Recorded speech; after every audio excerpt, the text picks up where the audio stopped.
Allahu nuk e pranon një dua e cila bëhet nga një zemër e cila është në gaflet, nga një zemër e cila nuk është aty. Po çka ban? I ka ngrit duar, ndoshta krejt bajnë dua, edhe ky ban dua, ndoshta thot ndonjë gjë, ndoshta nuk thot asgjë, ndoshta duar ngritur, ka Allahu, lutet për Allahut dhe shikon atje. Nuk është kjo nuk është duaja. Duaja është diçka tjetër. Duaja është përjetim. Duaja është ibadet.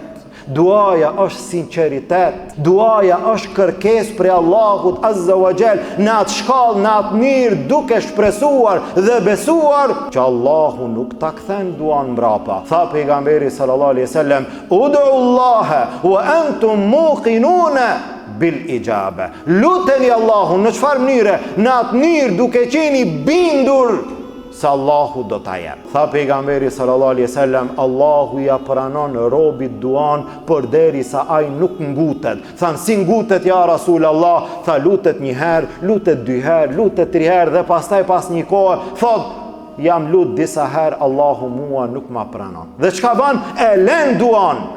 Këtij njeriu nuk i pranohet duaja. Që të pranohet duaja, ne duhet të kërkojmë. Duhet të kërkojmë prej Allahut Azza wa Jall vazhdimisht. Nëse nuk të është pranuar me të parën, me të dytën, me të tretën, me të dhjetën, deri kur Allahu ta pranon.